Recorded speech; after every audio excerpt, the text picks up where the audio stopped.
Hello दोस्तों, नमस्ते, प्रणाम, हर हर महादेव दोस्तों। और मैं हूँ सीमा मोरे, मेरा चैनल है सीमा रंगत। आप सभी को सीमा रंगत चैनल में स्वागत करती हूँ दोस्तों।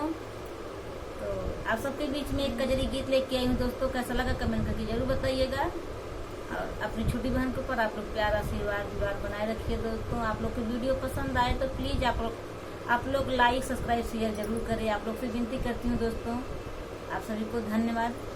हेलो दोस्तों, नमस्ते, प्रणाम।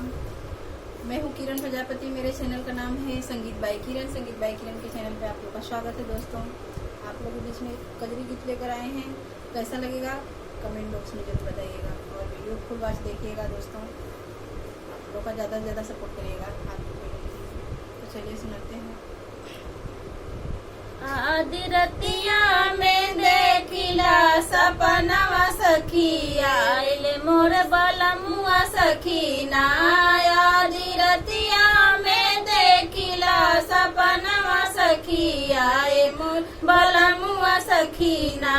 आइले सासुरु हमार लइके ढोलिया कहार, आइले सासुरु हमार लइके ढोलिया कहार। उनके आगे पीछे बाजेला बजनवा सखी, देखिला सपनवा सखीना।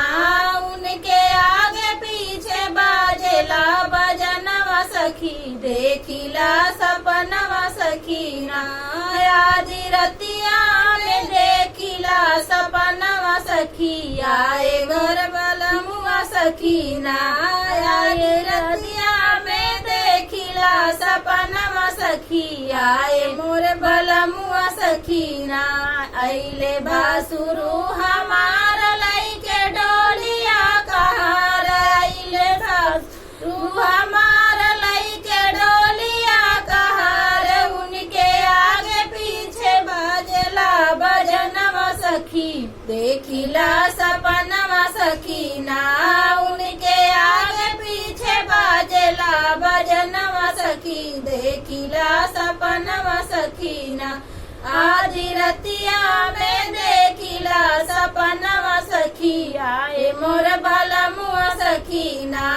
आदि रतिया में देखिला सपनवा सखी, आए मोर बलमुआ सखीना।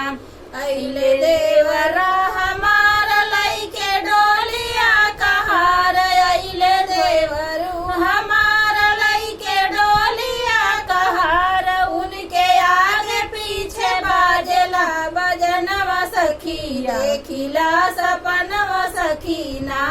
उनके आगे पीछे बाजेला बजनवा सखी, देखिला सपनवा सखीना। आदि रतिया में देखिला सपनवा सखी, आए घर बलमुआ सखीना। आदि रतिया में देखिला सपनवा सखी, आए मोर बलमुआ सखीना। तो नमस्ते, प्रणाम, मिलते हैं अगले वीडियो में। तब तक आप सभी से हर हर महादेव, जय श्री राम।